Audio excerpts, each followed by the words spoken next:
오늘은 만남과 회심이라는 이런 주제로 하나님 말씀을 함께 나누는 시간을 갖도록 하겠습니다.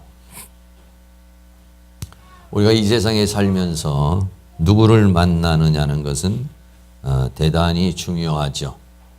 우리가 제일 처음에는 부모를 만나서 부모를 통해서 이 세상에 태어나게 됩니다.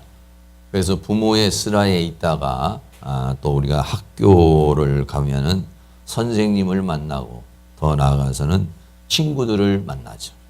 또 어떤 선생님을 만나서 가르침을 받느냐는 것도 매우 중요하고 또 어떤 친구를 만나느냐는 것도 굉장히 중요한 그런 부분들인 것입니다. 또 나아가서는 이제 학교 공부가 끝나면 사회에 나가서 여러 또 많은 사람들을 만나고 더 나아가서는 배우자를 만납니다. 특별히 또 이 배우자를 어떤 배우자를 만나느냐에 따라서 행복한 가정을 이루며 살아가기도 하고 또 그렇지 못하기도 하는 그런 상황에 이르게 되는 것이죠. 그래서 사람의 이런 만남이 여러 가지 많은 만남이 있습니다. 이 만남을 통해서 우리의 삶이 만들어지게 되는데 그 중에서도 가장 중요한 만남 또 귀한 만남이라고 말할 수 있는 게 하나님과의 만남입니다. 하나님을 만난 사람과 하나님을 만나지 못한 사람, 이 삶은 또 엄청난 차이가 있죠. 어떻게 보면 천지 차이가 있어요. 천지. 그래서 하나님을 만난 사람은 천으로, 하나님을 만나지 못한 사람은 지옥으로. 그래서 하나님을 만나느냐 안 만나느냐에 따라서 천지 차이가 납니다. 어마어마한 그런 차이가 나는 것이죠. 그렇습니다. 그래서 하나님을 만나고 더 나아가서 그 하나님을 얼마만큼 또 깊이 만나느냐, 이것도 차이가 있습니다. 그냥 뭐 하나님을 그냥 우리가 문재인 대통령을 다 알잖아요. 근데 알기는 하는데 어떻게 하냐면 TV로 아는 거죠. 또는 매스컴을 통해서 아는 거죠. 우리가 뭐 한번 만나서 뭐 대화를 한 적이 있습니까? 손을 잡아본 적이 있어요? 없지요. 그러나 다 압니다. 하나님을 그렇게 알아서는 의미가 없어져 버리죠. 대화도 하고 같이 식사도 하고 인격적인 만남. 인격적인 만남이 일어날 때 진짜 만남이고 또 상호 교통이 일어나야 만남이죠. 나만 알고 있는 만남. 이건 또 그렇게 큰 의미를 갖지 않습니다. 나도 알고 있지만 상대방도 나를 알고 서로 아는 만남. 이런 만남이라야 그래야 그것을 진짜 만남이다. 이렇게 말할 수 있어요. 하나님과의 만남도 그렇죠. 그냥 하나님을 우리가 그냥 일방적으로 바라만 보는 하나님이 아니라 하나님과 교통하고 하나님과 교제하는 만남, 이런 것들이 우리에게 매우 중요한 그런 부분입니다. 그래서 이 만남이라는 게 우리에게 중요하고 그 만남 이후에는 뭐가 있냐면 회심이라는 게 있어요. 회심이라는 건 뭐냐면 하나님을 만남으로 인해서 인생의 방향이 달라지는 거예요. 지금까지 살아왔던 모든 사람이 하나님을 만나는 그 깊이에 따라서 이거에 따라서 인생관이 달라지고 또 세계관도 달라지고 가치관도 달라져요. 그것을 우리는 뭐라고 하느냐? 회심이라고 이렇게 말해요. 그러니까 만남이 진짜 만남이 있다면 그 사람에게는 회심이 있어요. 그러나 진짜 만남이 없는 사람은 회심이 없죠. 영향력이 없는 거죠. 예수님을 정말 만났을 때에 자기에게 어떤 영향력이 오는 거죠. 야, 인생은 이런 것이구나. 예수님을 만났을 때의 인생관과 예수님을 만나지 못했을 때의 인생관, 세계관은 전혀 다른 것입니다. 오늘 우리 성경에 사도 바울이라고 하는 사람이 있습니다. 이 사울이라고 하는 사람이 예수님을 만남으로 인해서 그 인생이 완전히 달라지는 만남과 회심의 역사가 일어나는 장면이 오늘 사도행전 9장에서 나타나고 있는 그러한 내용입니다. 첫 번째로는 이 사울이라고 하는 사람이 예수님을 만나기 전입니다. 예수님을 만나기 전에는 어떤 삶을 살았느냐? 믿는 자를 핍박하는 삶을 살았습니다. 하나님을 만나기 전에는 교회의 핍박자가 될 수 있고 믿는 자에게 핍박자가 될 수가 있고 자기도 모르는 사이에 하나님을 거역하는 사람이 될 수 있어요. 사도행전 9장 1절 말씀에 사울이 주의 제자들을 대하여 여전히 위협과 살기가 등등하여 대제사장에게 갔다. 이겼어요. 그러니까는 믿는 사람들에서 위협을 가하고 그리고 더 나아가서는 그 사람들을 죽이고 싶지 않은 살기가 아주 등등하여 그랬어요. 굉장히 그렇게 막 예수 믿는 사람만 보면 믿음의 사람들만 보면 다 죽여야 되겠다. 감옥으로 끌고 가야 되겠다. 그들에 대한 막 적개심. 이건 뭐냐? 하나님을 만나기 전이에요. 하나님을 만나기 전에는 전부 다 이렇게 그런 마음을 가지고 있습니다. 이 사울이라는 사람이 위협과 아주 살기가 등등한 그런 모습 속에서 살아가고 있었습니다. 오늘날 많은 사람들도 하나님을 몰랐을 때는 자기도 모르게 하나님을 거역합니다. 자기도 모르게 하나님을 대적합니다. 그런 삶을 살아가요. 그러다가 이제 하나님을 만나게 되면은 이제 달라지죠. 사도행전 9장 2절에 다메섹 여러 회당에 갈 공문을 청하니 이는 만일 그 도를 쫓는 사람을 만나면 물은 남냐고 결박하여 예루살렘으로 잡아오려고 함이라 그랬어요. 이 사울이라고 하는 사람이 예수 믿는 사람만 보면 다 잡아가지고 전부 감옥에다가 결박을 해서 죽이든지 아니면 활동을 하지 못하도록 하려고 하는데 이 예루살렘 이스라엘 땅의 예루살렘 전체를 돌아다니면서 다 집집마다 이렇게 핍박을 했어요. 집집마다 이 핍박을 하다가 결국은 어디까지 갔느냐? 다메섹이라는 곳까지 쫓아가게 됐어요. 이 다메섹이라고 하는 것은 이스라엘 나라가 아니에요. 시리아라고 하는 나라에 속해 있는, 그러니까 이스라엘과 시리아의 국경이 아주 이렇게 접근하고 있는 그런 지역입니다. 이걸 다메섹 또는 다마스코스라고 그렇게 말해요. 이 다마스코스라고 하는 것은 예루살렘에서 240km 떨어진 아주 많이 떨어진 그런 곳입니다. 그리고 지금 시리아의 수도인 다마커스라고 하는 그런 곳이에요. 근데 여기에는 그 아브라함 때부터 이 이스라엘 사람들이 많이 살았어요. 아브라함이 저쪽에 갈대아 우르에서 왔기 때문에 그쪽을 거쳐서 이렇게 오면서 그런데 지도로 보면은요 이렇게 돼 있습니다. 지도로 보면은 제일 밑에가 예루살렘입니다.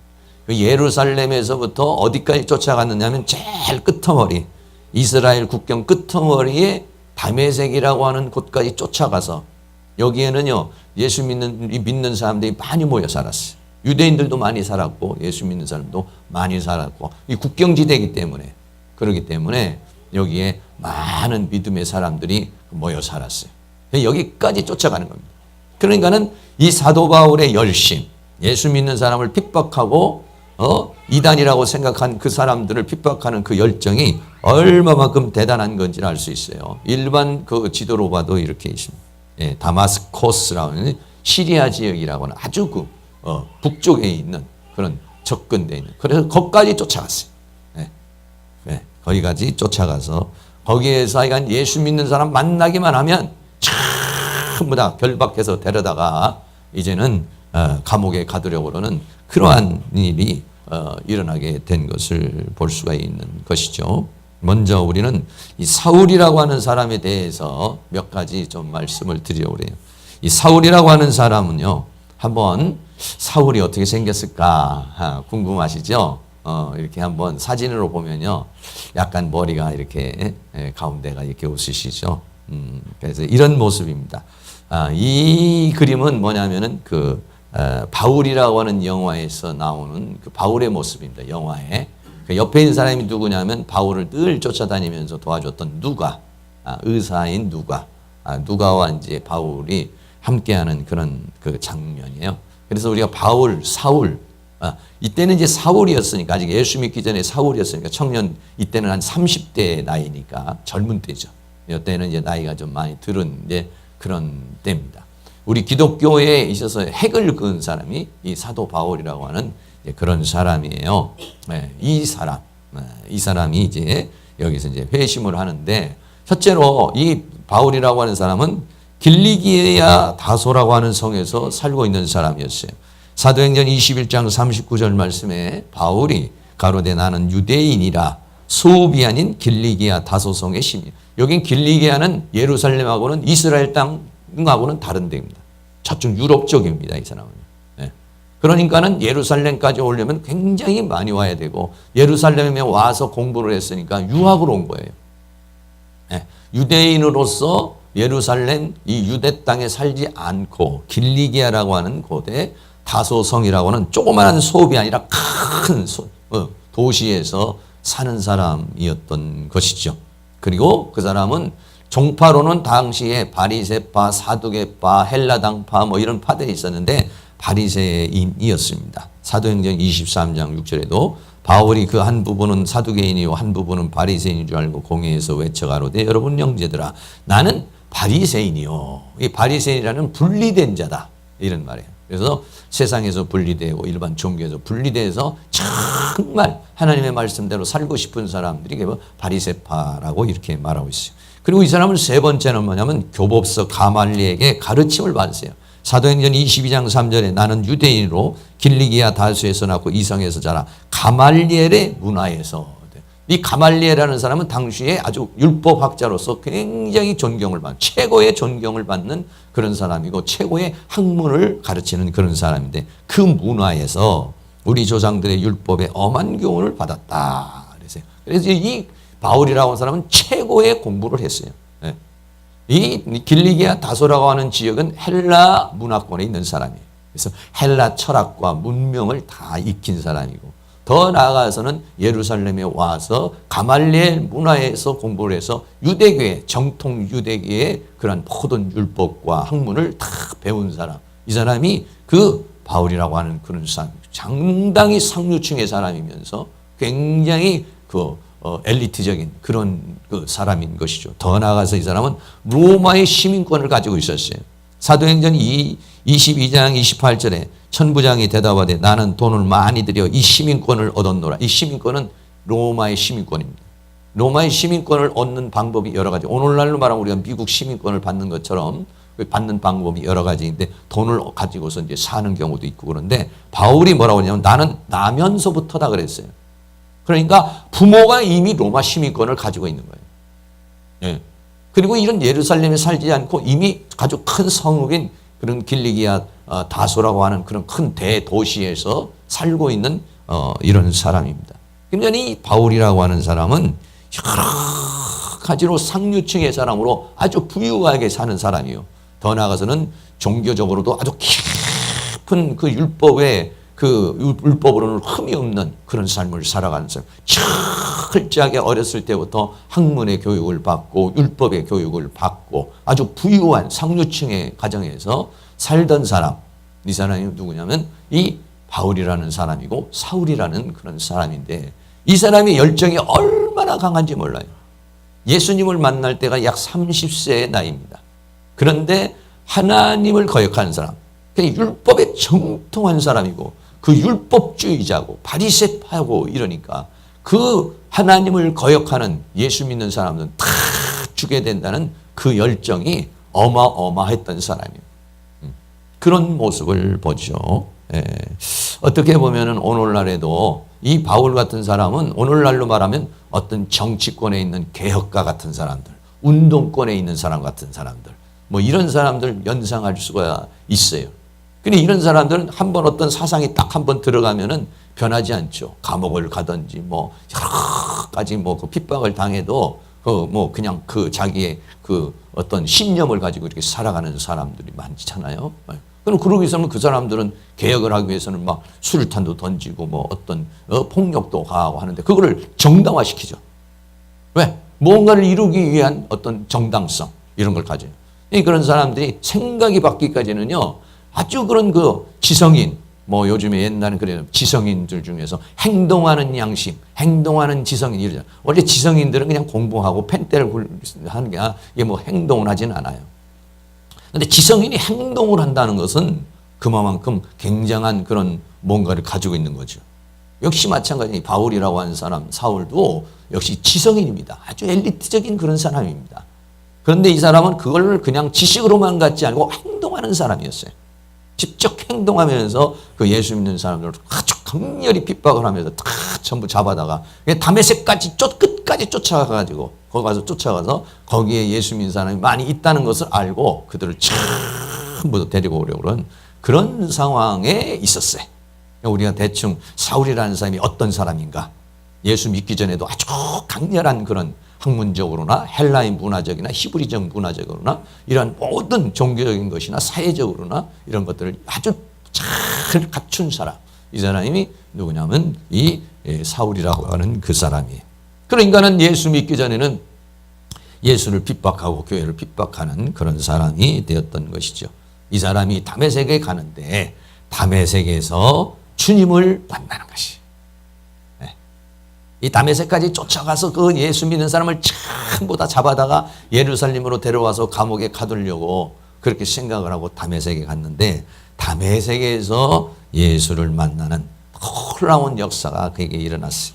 사도행전 9장 3절입니다. 사울이 행하여 다메섹에 가까이 가더니, 아마 여러 많은 군인들과 아마 같이 갔을 것이에요. 말을 타고, 왜 잡아와야 되니까, 사람들을 다 잡아와야 되니까 많은 군인들하고 아마 병거를 타고서 말을 타고 갔을 거예요. 다메섹에 가까이 갔는데 갑자기 거의 다 이제 다메섹에 이제 그 성의 문으로 들어가려고 그러는 그런 시점이에요. 다메섹 도상에서 호련히 하늘로부터 빛이 저를 확 비추는 거예요. 네. 빛이 비추면서 땅에 엎드러져 버리고 말았어요. 땅에 엎드러졌으니까 말에서 뭐 굴러 떨어졌다든지 이렇게. 그러는데 갑자기 소리가 있어요. 소리가 뭐냐? 사울아, 사울아. 여러분, 사람 이름을 한 번만 부를 때하고 두 번 부를 때하고 좀 다르죠. 아무개야 한 번 부를 때하고 아무개야, 아무개야. 좀 다정하고 좀 뭔가 기품이 있는 그런 부르심이죠. 사울아, 사울아, 내가 어찌하여 나를 핍박하느냐 하는 소리가 하늘로부터 빛이 내려옵니다. 근데 이 빛은 그냥 빛이 아니죠. 그냥 그때 낮이니까 일반 빛이 아니에요. 그런 낮에 빛, 태양빛이 있는데도 불구하고 비추는 빛. 그는 하나님의 빛이죠. 하늘로부터 내려오는 그 빛이 그를 더 강렬히 내려오면서 거기에서 소리가 들립니다. 뭐라고 말합니까? 사울아, 사울아. 자신의 이름을 불러요. 하늘에서 자신의 이름을 하늘에서 자기를 부르는 이름을 부르는 소리가 들려요. 그리고는 내가 어찌하여 나를 핍박하느냐 라고 그렇게 묻습니다. 그 모습을 이렇게 한번 보면, 그림으로 한번 보면요, 이런 장면. 참 그림도 잘 그려놨어. 내가 이렇게 보니까 말을 타고 가다가 갑자기 위에서 빛이 비치니까 깜짝 놀라서 말에서 그냥 둥그러진 것 같아요. 둥그러져서 그냥 있는데 예? 그런데 거기에 있는 사람들이 사울과 같이 전부 다 똑같은 체험을 한 게 아니에요. 다른 사람들은 소리는 듣는데 이 빛을 모르는, 빛이 확 비치면서, 그러니까는 깜짝 놀라는 것이죠. 네. 내가 어찌하여 나를 핍박하느냐. 성경에 보면은요, 하나님께서 이렇게 역사하시는 때가 많이 있어요. 네. 사울아, 사울아 하는 것처럼 하나님께서 사람에게 찾아오셔서 아무개야, 아무개야 이렇게 부르시는 장면들이 있어요. 사무엘상 3장 10절 말씀에 보면 하나님께서 사무엘을 부르십니다. 어린 사무엘에게 여호와께서 임하여서서 전과 같이 사무엘아, 사무엘아 이렇게 부르어요. 그러니까 사무엘이 말씀하옵소서 주의 종이 듣겠나이다. 누가복음 19장 5절에 보면은요, 삭개오라는 사람이 있죠. 예수님이 여리고를 가는데 삭개오라는 사람이 뽕나무에 올라가 가지고 예수님을 좀 보려고 하죠. 그런데 그 뽕나무 있는데 와서 예수님이 삭개오를 딱 바라보더니 삭개오야 내려와라. 깜짝 놀라죠. 처음 한 번도 만나본 적이 없는 예수님인데, 그런데 그 뽕나무에 올라가 있는 삭개오를 바라보며 예수님이 삭개오야 내려와라. 여러분 한번 생각해 보세요. 여러분들이 어느 길을 가고 있는데 산에 있든지 어디에 있든지 갑자기 하늘로부터 빛이 비치면서 암흑에 내 이름을 하나님이 부른다고 생각해 봐요. 어디서? 하늘에서. 하나님은 우리를 다 알고 계십니다. 우리의 이름까지도 하나님께서 다 알고 계시는 줄로 믿습니다. 예. 여러분 우리 아무런 부르면 너가 누구냐, 아무개야 아무개야, 뭐 거시기야 거시기야 이렇게 부르겠지만, 여러분 꿈속에서나 혹시 여러분들이 만약에 하나님의 음성을 들으면 하나님께서 다 알아들어요. 그리고 내가 받은 직분까지도 하나님 다 알아요. 내가 집사의 직분을 받았는지, 성도의 직분을 받았는지, 권사의 직분을 받았는지, 장로의 직분을 받았는지 하나님 다 알고 그 뒤에까지 다 붙입니다. 아무개 집사야, 아무개 권사야, 이렇게 다 부릅니다. 다시 말하면 하나님께서는 우리의 모든 걸 다 알고, 내 이름을 알고 있고, 내 이름뿐만 아니라 내 머리털까지도 세신 바가 된 것이 하나님이시다 라고 그렇게 말씀하고 있어요. 내가 어찌하여 나를 핍박하느냐, 내가 어찌하여 나를 핍박하느냐 이렇게 말했어요. 여러분 지금 사울은 지금 예수님을 핍박했다기보다는 교회를 핍박하는 것이고, 더 나아가서는 성도들을 핍박하는 거였어요. 성도들을 핍박하는 것이고 교회를 핍박하는 것이 결국은 뭐냐? 예수님을 핍박하는 것이다. 왜 그렇습니까? 교회는 예수님의 몸이요, 성도들은 예수님의 몸과 지체가 되는 것이기 때문에 그런 것입니다. 여러분 내가 만약에 옆에 있는 사람들을 핍박하면, 옆에 있는 사람 시험 들게 하면 그것은 곧 예수님에게 하는 것이에요. 성경이 말합니다. 마태복음 25장 40절에 예수님께서 이렇게 말합니다. 임금이 대답하여 가라되 내가 진실로 너희에게로니 너희가 여기 내 형제 중에 지극히 작은 자 하나에게 한 것이, 네가 생각할 때 이 사람 하잘것없는 사람이야, 내가 생각할 때 이 사람 보잘것없는 사람이야, 뭐 이런 사람까지 예수님이 취급을 해주겠어, 뭐 이런 사람에게 예수님이 관심을 갖겠어, 뭐 이런 사람이 뭐냐면 작은 자입니다. 그런데 그렇게 말한 작은 자에게 한 것이 곧 예수님에게 한 것이다. 할렐루야. 그렇습니다. 우리 모두는 예수님과 연결이 되어 있습니다. 예. 이 교회는 예수님과 연결이 되어 있습니다. 상대방을 핍박하는 것은 뭐냐면 예수님을 핍박하는 것이요, 상대방에게 잘해주는 것은 예수님에게 잘해주는 것이요, 교회에 헌신하는 것은 예수님께 헌신하는 것이요. 왜 그러냐면 교회의 몸이, 교회의 머리가 누구냐면 예수님입니다. 우리는 그 몸과 지체이기 때문에, 몸과 지체로 우리는 예수님과 하나가 되는 것이기 때문에 마태복음 25절에 양과 염소를 가르면서 그렇게 말합니다. 내 형제 중에 지극히 작은 자 하나에게 한 것이 곧 예수님에게 한 것이다. 그러므로 우리가 어떤 사람을 실족해 하고 예수 믿는 사람을 실족해 하는 것은 곧 예수님을 실족해 하는 것입니다. 내가 어떤 사람에게 잘해주는 것은 예수님에게 잘해주는 거죠. 예수님이 그것을 갚아줄 것이라고 우리에게 그렇게 말씀하고 있는 것입니다.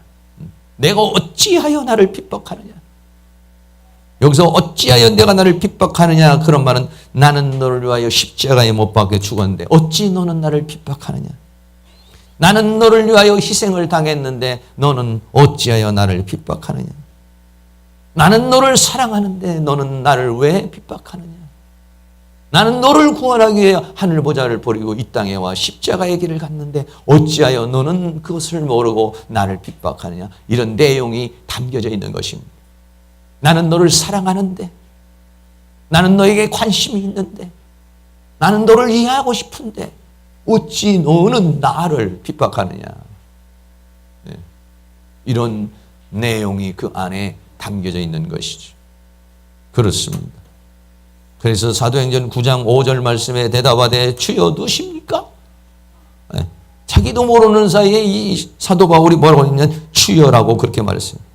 그 하나님의 영광 앞에, 비추는 빛과 그 음성과 그 영광 앞에서 깜짝 놀래버린 거죠. 주여 누구십니까 도대체? 가라사대 나는 내가 핍박하는 예수라. 할렐루야. 예, 그렇습니다. 자신의 이름을 알고 있고 그 영광의 빛으로 자기를 둘르면서 다가오시는 그분이 누구신가 하는 것이죠.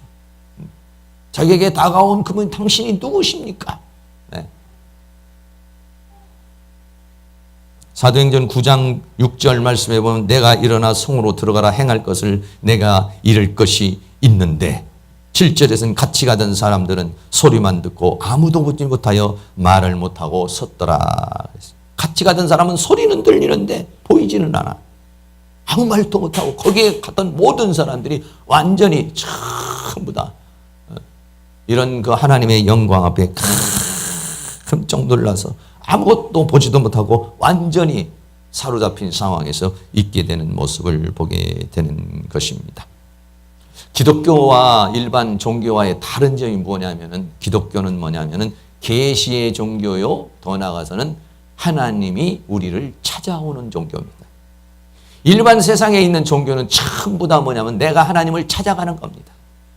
도를 통해서 찾아간다든지 수련을 통해서 찾아간다든지 어떤 인간의 노력을 통해서 행위를 통해서 하나님은 어디 계신가 신을 찾아가는 겁니다. 그 신이 산에 있는지 들에 있는지 어디에 있는지 그 신을 찾아가는 거예요. 근데 기독교는 내가 하나님을 찾아가는 것이 아니라 하나님이 나를 찾아오는 것입니다. 내가 연구하고 막 탐구해서 하나님을 아는 것이 아니라 하나님이 말씀을 열어주시는 것입니다. 하나님의 세계를 열어주시는 계시의 종교예요. 기독교의 특징은 두 가지. 하나는 계시의 종교, 하나는 하나님이 찾아오시는 종교예요. 이 다메섹 도상에서 하나님이 이 사울을 찾아오셨습니다. 하나님이 그 눈을 열어서 보게 하셨습니다. 그 하나님의 영광을 보게 했어요. 다시 말하면 찾아오시는 하나님. 이 찾아오시는 하나님, 열어주시는 하나님. 우리는 뭐냐? 찾아오신 그 하나님을 영접할 것이냐? 열어주신 그 세계를 믿음으로 받아들일 것이냐? 이겁니다. 일반 종교는 내가 찾아가는 것이지만은 기독교는 찾아와요. 하나님이 찾아오셔서 우리에게 말씀하실 때 내가 그분을 영접할 것이냐? 그분이 나에게 말씀을 열어주시고 하나님의 세계를 열어주실 때 내가 믿음으로 반응할 것이냐? 이 차이인 것입니다. 성경에 보면은 하나님이 찾아오시는 장면들이 많이 이렇게 있습니다. 네. 사도 바울은 여기에서 이 다메섹 도상에서의 그 체험을 통해서 살아계신 그 예수님이 누구냐? 바로 구약에서 예언한 메시아라는 것을 깨닫게 된 거예요. 그 체험을 통해서 예수가 누구냐? 아, 예수가 구약에서 말하는 메시아구나. 예수가 누구냐? 바로 그리스도구나. 어찌 이런 일이 일어날 수 있을까? 모든 사람이 생각할 때 예수님은 무참히 십자가에 못 박혀 죽은 것이고 처참하게 비참하게 그냥 십자가의 길에 모욕을 당하면서 죽으신 분이 예수님이신데 어찌 그 예수가 하나님일 수가 있느냐? 왜 하나님이 그런 모습이어야 되느냐? 일반적인 상식으로서는 그 예수님이 하나님이라는 사실에 대해서 이해할 수가 없었던 거예요. 그런데 이 체험을 통해서 아, 예수는 나의 구원자이시구나. 예수는 바로 구약에서 말씀하신 메시아이구나. 그래서 자기도 모르는 사이에 주여라고 말한 것이. 예. 여러분들도 다 그런 체험이 있을 것이라고 생각을 해요. 정말 이 사도 바울은 여기서 경천동지할 만한 정말 충격적인 그러한 사건을 여기에서 만나게 된 것이지. 우리 사랑하는 모든 성도들도 이런 것들이 다 있으시겠지만 더 강렬한 주님과의 인격적인 만남이 일어날 수 있기를 주의 이름으로 축원합니다. 성경에 보면요, 아브라함에게 하나님이 찾아오십니다. 창세기 12장 1절에 여호와께서 아브라함에게 이르시되 너는 너의 본토 친척 아비 집을 떠나. 이때까지만 해도 아브라함은 하나님을 몰랐어요. 알았다 한다 할지라도 인격적 만남이 없어요. 그런데 창세기 12장에 하나님께서 아브라함에게 찾아오십니다. 그리고 비전을 주십니다. 꿈을 주십니다. 하나님의 원하심을 주십니다. 사람 편에서 이거를 받을 것이냐 안 받을 것이냐. 아브라함은 그 하나님의 주시는 비전을 받죠. 하나님께서 주신 꿈을 받아서 갈 바를 알지 못하지만은 떠나게 되는 그런 믿음으로 응답하는 반응하는 그런 역사가 있었습니다. 두 번째로 출애굽기에서 보면은 이 하나님께서 호렙산에서 모세를 부르는 장면이 나와요. 창세기 3장 4절에 여호와께서 그가 보려고 돌이켜오는 것을 보신지라 하나님이 떨기나무 가운데서 그를 불러 가라사대 모세야 모세야. 그림으로 한번 보시면요, 이런 모습 언젠가도 한번 보셨습니다. 떨기나무가 확 불이 막 타올랐습니다. 깜짝 놀랐죠. 40년 동안에 이 모세가 목동으로 인생을 살았습니다. 그런데 갑자기 떨기나무가 막 불이 타오르는 거예요. 아니, 떨기나무가 불이 타면 불타서 떨기나무가 이게 없어져야 되는데 없어지지 않고 불이 타고 떨기나무는 그대로 있는 거예요. 그러니까 이 불은 그냥 떨기나무를 태우는 일반 불이 아닌 것이죠. 깜짝 놀라죠. 네. 그때 하나님께서 찾아오셔서 말씀을 하시는 거죠. 아브라함이 모세에게 찾아오셔서 여호와께서 그가 보려고 돌이켜오는 것을 보고 모세야 모세야 이렇게 부르는 거예요. 그리고 거기서 사명을 주십니다. 애굽에 있는데 백성을 데려와라. 여기에 인간은 어떻게 반응하는 거 아니에요. 모세는 여러 가지로 나는 못합니다. 안 됩니다. 몇 번을 그렇게 하나님 앞에 했지만 결국은 하나님의 말씀을 따라서 가게 되는 모습을 보게 됩니다. 야곱도 역시 마찬가지입니다. 창세기 28장 12절에 이 야곱이라고 하는 사람이 꿈을 꿉니다. 이제 그 고향에서 장자권을 빼앗아 가지고 외산촌집을 지금 가고 있어요. 그래서 돌베개를 하면서 베델이라는 곳에서 잠을 자고 있는데 꿈에 하나님이 나타나시. 뭐가 나타납니까? 사닥다리가 나타나시. 꿈에 사다리가 하나가 쫙 나타나. 하늘까지 사닥다리가 닿았어요. 하늘까지 거기까지 닿았는데 거기에 천사들이 올라갔다 내려갔다. 바로 이런 장면이 이렇게 나왔어요. 꿈속에. 그리고 그 하늘 꼭대기에서 하나님께서 야곱을 부르시는 거예요. 이런 체험을 하는 것입니다. 하나님은 찾아오시는 하나님이십니다. 여기 계신 분도 다 찾아오신 하나님을 다 만나신 줄로 믿습니다. 창세기 28장 12절에 꿈에 본즉 사다리가 땅 위에 섰는데 그 꼭대기가 하늘에 닿았고 또 본즉 하나님의 사자가 그 위에서 오르락 내리락.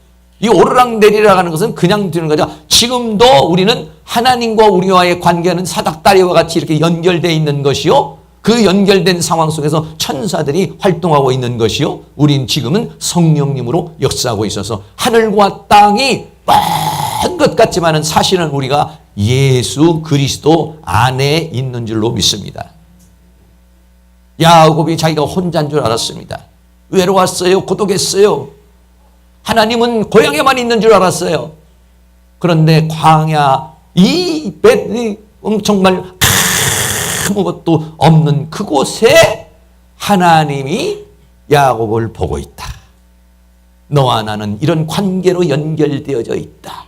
여러분, 이것을 꿈을 꾸고 나니까 이 야곱이 얼마나 담대해지는지요. 하나님은 내 고향에만 있는 하나님이 아니시구나. 하나님은 지금 나를 보고 계시구나. 하나님과 나오는 끊어진 것이 아니라 하나님과 나오는 이렇게 연결되어져 있는 것이구나. 내가 부르기만 하면 하나님이 나를 들으시고 하나님과의 내가 관계가 이런 것이구나. 이때부터는 야곱이 두려움이 없어져 버렸어요. 이때부터는 야곱이 불안이 없어졌어요. 왜? 나를 보고 계시고 아시고 계신 하나님. 고향에만 계실 건이 아니라 광야에 있고 광야에만 계실 건이고 내가 외산촌 집에 가서도 거기에도 계시는 그 하나님을 믿었기 때문에 그런 것이죠. 창세기 28장 13절에 또 본즉 여호와께서 그 위에 서서 가라사대 나는 여호와니 너의 조부 아브라함의 하나님이요 이삭의 하나님이라. 너 누운 땅을 내가 너와 내 자손에게 주리라. 그런 말씀을 들었어요. 네? 여러분은 어떻습니까? 예수님을 만난 체험들이 어떻게 다 있으십니까? 예. 우리 여기 계신 분들이 다 예수님 만남의 체험이 있을 거예요. 예. 저는 제가 예수님을 만난 체험은 저 20대 후반에 첫째는 이 성경이 하나님의 말씀이라고 하는 것을 신학을 제가 공부를 하다가 그전에도 하나님의 말씀을 믿긴 했지만은 이 신학을 공부를 하다가 이 말씀은 참 하나님의 말씀이구나. 이 말씀을 공부하다가 제가 어떤 충격적 사건이냐면 이 말씀은 하나님의 말씀일 수밖에 없다. 1600년 동안의 수많은 사람을 통해서 기록된 이 말씀이 어쩌면 이렇게 모든 것이 다 서로 관통되어서 다 구약과 신약이, 구약은 1500년 동안에, 신약은 100년 동안에 지어진 이 책이 어쩌면 그렇게 다 일목요연하게 서로 다 해석이 되고 연결이 돼 있고 하나도 빠진 것이 없고 짝이 없는 것이 없는 것을 발견했어요. 이건 한 인간의 생각에 의해서, 한 인간에 의해서 지을 수 없어요. 지금 100년밖에 200년밖에 못 사는 한 인간이 지어낼 수 없는 말씀이라는 사실을 깨닫게 돼요. 충격적으로 이 말씀은 하나님의 말씀. 그때부터 저는 이 말씀이 확실히 이 말씀을 통해서 하나님을 만났어요. 하나님의 말씀이구나. 그 뒤에 얼마 좀 지나가가지고는 제가 30대 초반에 가서는 설교를 듣는 순간에 갑자기 이렇게 고난주간에 예수님의 그 십자가에 대한 그 설교를 듣는데, 고난을 받은 예수, 나를 위하여 십자가를 짊어지고 가는 예수, 내 모든 죄짐을 짊어지고 십자가를 짊어지고 가시는 그 예수님을 영상처럼 제가 봤어요. 네, 설교를 듣는 순간에 영상처럼 내 눈에 그 모습이 보이기 시작을 했어요. 야, 그냥 글이 아니야. 글이 아니라 그림으로, 영상으로 제 마음속에 그렇게 보이면서 엄청난 충격을 받았어요. 그로부터 나는 그 예수 그리스도가 나를 위하여 십자가에 못 박혀 죽으신 그 사실에 대해서, 죄사함을 받은 그 사실에 너무 감사하고 감격해서 예수님 십자가만 나오면 눈물을 하염없이 흘렸어요. 네. 뭐 거의 한 1년 동안은 눈물로 지새웠어요. 그게 뭐냐면 하나님 체험이요, 예수님 체험이었던 것이죠. 그러다가 제가 40대 초반에 와가지고는 성경을 연구하는 가운데 요한복음 14장, 13장, 14장, 15장, 14장을 연구를 하고 말씀을 원어 성경으로 찾아보는 순간에 갑자기 밤에, 그러는 순간에 갑자기 진리의 성령이 저에게 임했어요. 진리의 성령이 오시면 내 안에 그분이 계실 것이고 나는 그분 안에 계실 것이다. 요한복음 14장에 그런 말씀을 주셨어요. 네가 내 안에 내가 너 안에 포도나무와 가지와 같은 그런 관계의 연합이 된다는 말씀을 듣는 순간에 내 안에 계신 예수님, 그 내 안에 계신 예수님이 조명이 됐어요. 그러면서 진리의 성령이 그 공부를, 말씀을 듣는 순간에, 말씀을 연구하는 순간에 쫙 입었어요. 저는 그래서 그날이 나의 심령에 잉태하신 성탄절이라고 제가 그렇게 얘기해요. 내 안에 잉태하신, 내 안에 찾아오신, 과거에는 내 겉에 찾아오셔서 내 안에, 바로 내 안에 계시는 예수님. 아, 그 예수님은 어디 저 머나먼 곳에 있는 것이 아니라 내 안에 계시는 예수님. 내가 그분을 영접해서 그분이 생명이, 그분이 내 영으로 내 안에 계시는 예수님을 제가 체험을 했어요. 엄청나게 제가 새벽에 그 말씀을 붙잡고 울고 감격하고 또 그런 체험을 제가 한번 또 했습니다. 더 나아가서는 50대 초반에 제가 내적 치유 사역을 하면서 이제 그때는 예수님이, 성령님이 내 안에 역사하는 사실들, 그런 것들을 그냥이 아니라 막 손에 전기가 오고 손에 막 무거운 힘이 오고 위에 성령의 기름 부으심을 느끼고 온몸에 막 짜릿짜릿하는 성령의 그런 느낌을 받고, 이런 걸 통해서 하나님의 살아계심, 성령이 역사하심, 이런 것들을 제가 이게 깊이 체험하고 있어요. 저는 내적 체험과 외적 체험, 예수님을 만난 그런 체험이 강렬하게 있어요. 사랑하는 성도님들은 어떤 체험이 있는지 모르겠습니다. 오늘 사도 바울 같은 그런 강렬한 체험이 아닐지라도 우리 모두에게는 다 예수 믿는 것은 받은 증거 많도다. 그런 증거가 여기 계신 분에게 다 있는 줄로 믿습니다. 간증하라고 그러면 저와 못지않게 여러분들이 다 난 예수를 이렇게 만났다, 난 예수를 이렇게 믿게 됐다. 여러분, 어느 때는 우리가 십자가의 그 사랑에 뜨거운 눈물을 흘릴 때가 왜 없었겠습니까?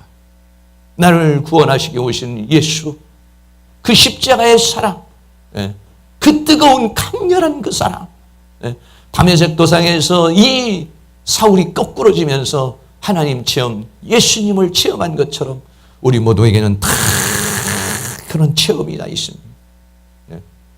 여러분, 그 체험을 다시 한번 상기하는 그런 은혜가 일어날 수 있기를 주의 이름으로 축원합니다.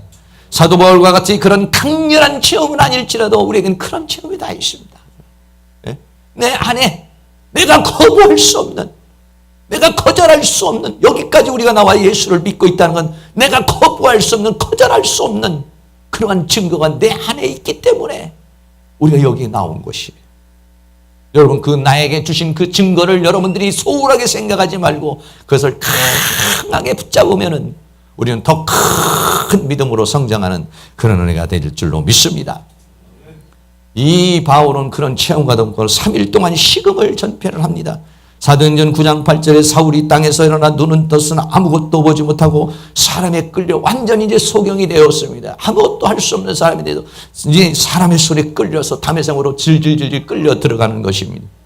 그리고는 사흘 동안을 보지도 못하고 식음을 먹고 마시는 걸 완전히 전폐를 하면서 하나님과의 교통, 신령한 영적인 교통, 예수가 그리스도구나, 내가 핍박하는 예수가 하나님이구나, 눈이 열리고 귀가 열리고 그동안에 보지 못한 걸 보게 되고 그동안에 깨닫지 못한 걸 깨닫게 되고 얼마나 하염없는 눈물을 흘렸겠습니까?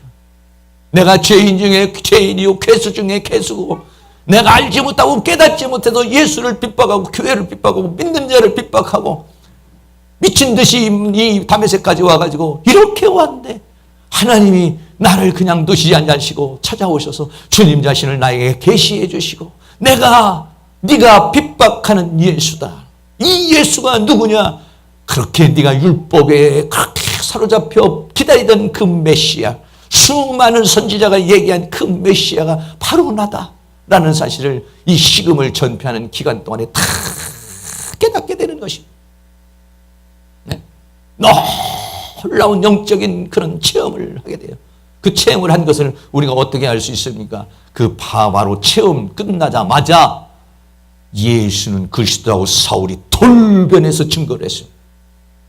그 체험을 통해서 예수는 그리스도다, 예수는 하나님이라는 사실이 확실해졌습니다.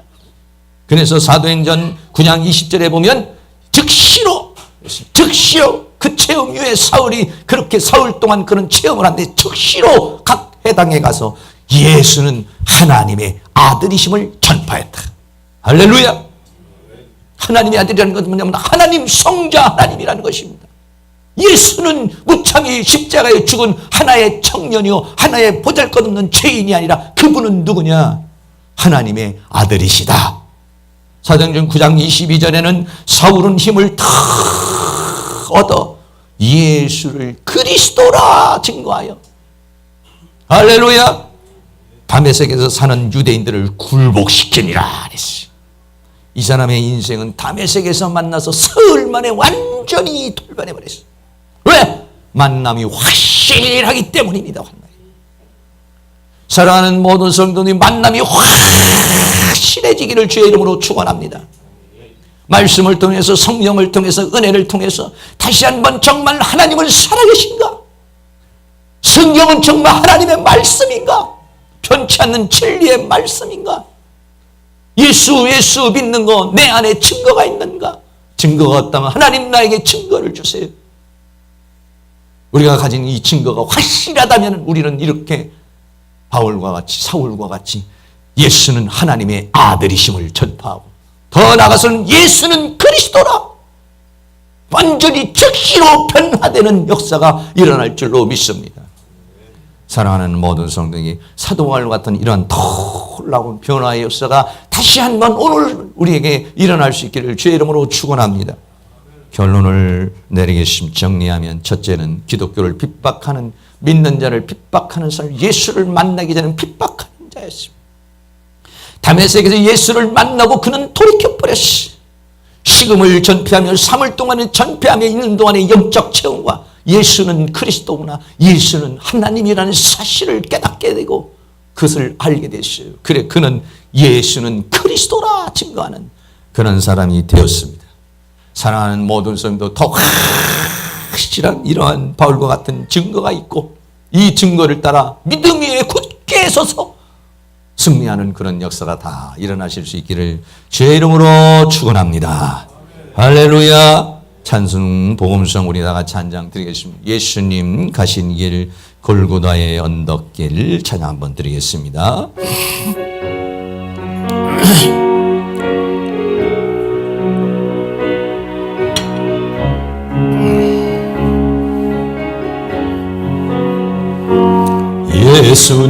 예수님 가신 길 골고다의 언덕길 나의 죄 때문에 십자가를 지셨네.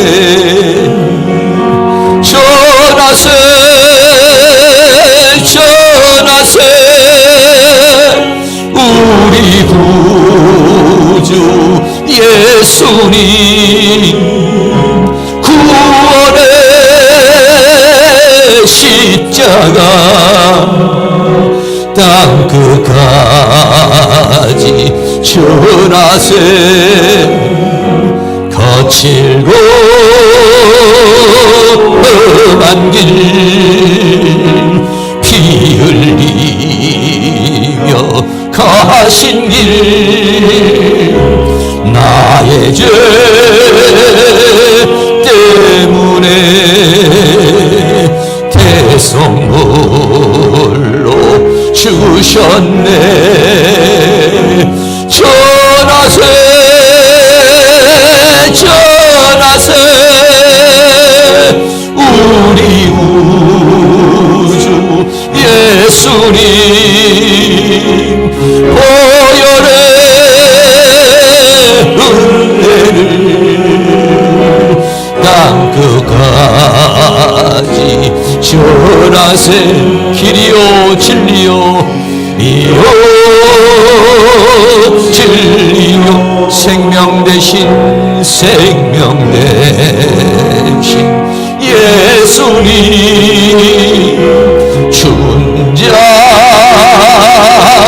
가운데 다시 사신 예수님 전하세 전하세 우리 구주 예수님 부활의 주님을 땅끝까지 전하세. 주님의 은혜로 주님의 은혜로 새 생명을 얻었으니 감사와 찬송을 할렐루야 주님께 전하세 전하세 우리 구주 예수님 부활의 주님을 땅끝까지 전하세. 길이요 진리요 생명 진리요 생명 대신 예수님 죽은 자 가운데 다시 사신 예수님 전하세 전하세 전하세 우리 구주 예수님 부활의 주님을 땅끝까지 전하세. 주님의 은혜로 주님의 새 생명을 얻었으니 생명을 얻었으니 감사와 찬송을 할렐루야 할렐루야 주님께 아멘. 전하세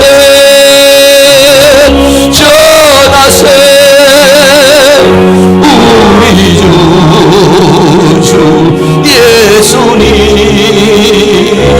부활의 주님을 온 끝까지 전하세. 여러분 다같이 눈을 감으시고 한번 생각해 보시기 바랍니다. 사도 바울은 다메섹 도상에서 예수를 만났는데 나는 여기 왜 앉아 있는가? 나는 예수님의 언제 만났고 어떻게 만났고 내가 만난 예수님 어떤 예수님인가? 나는 바울과 같이 그렇게 완전히 돌이켜 예수를 전하고 예수가 하나님의 아들이요 예수는 나를 구원하는 그리스도라는 사실을 믿고 있고 알고 있고 그렇게 살고 있는지,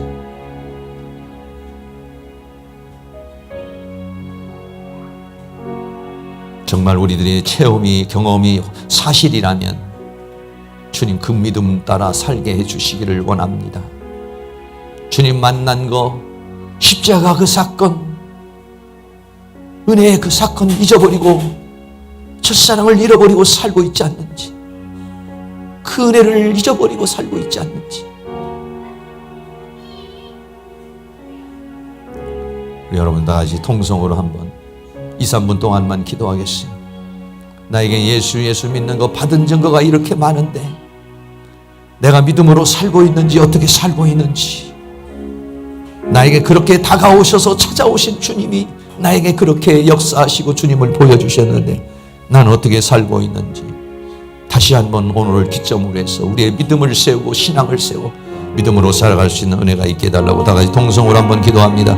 사랑과 은혜가 많으신 아버지 하나님 감사합니다. 오늘도 하나님께서 우리에게 은혜와 사랑 가운데 인도하여 주시고 주의 성령 가운데 우리를 도와주시고 인도해 주시고 감사합니다.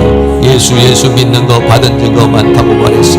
나를 찾아오신 예수, 나에게 다가오신 예수, 그 예수님 주님의 십자가를 붙잡고 눈물을 흘리던 그 시절, 주님의 사랑에 목매이던 그 시절, 나에게 그런 첫사랑의 시간이 있었습니다. 하나님의 은혜에 감동하는 감격하는 그 시간들이 있었습니다.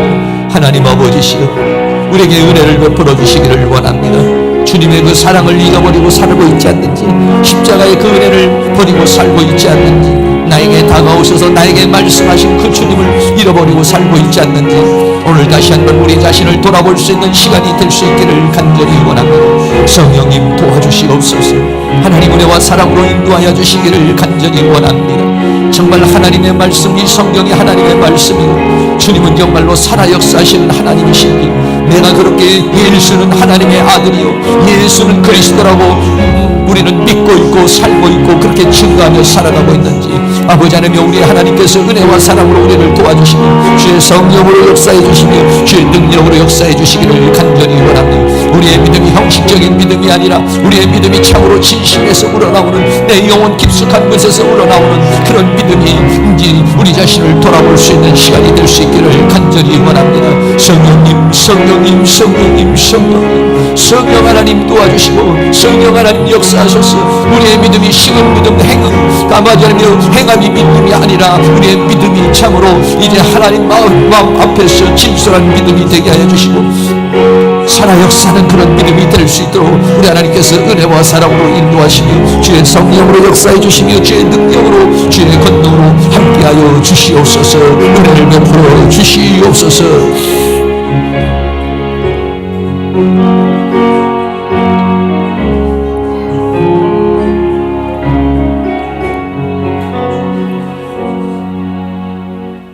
어느 날 우리에게 다가오셔서 주님 자신을 우리에게 계시해 주셨습니다. 십자가 밑에서 뜨거운 눈물을 흘렸습니다. 그 은혜에 너무 감격하고 감사해서 어찌할 바 모르던 그런 경험인들이 우리에게 있습니다. 주님이 우리에게 찾아오신 날들, 주님이 우리에게 다가오신 날들이 수없이 많이 있었습니다. 주님 자신을 우리에게 보여주시고 나타내 주신 그 시간들도 우리에게 너무나도 많이 있었습니다.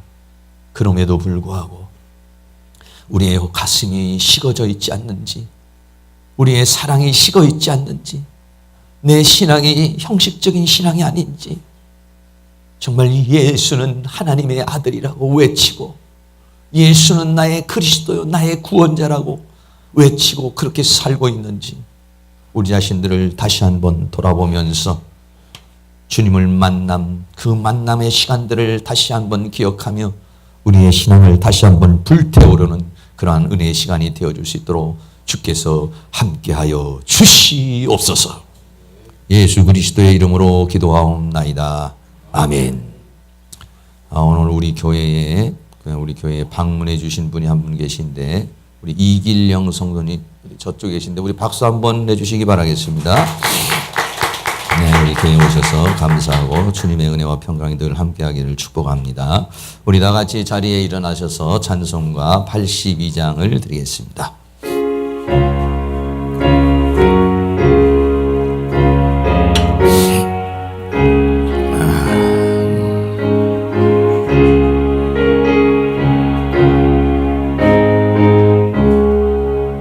나의 기쁨 나의 소망 되시면 나의 생명이 되신 주 밤낮 불러서 찬송을 드려도 늘 아신 마음 뿐일세.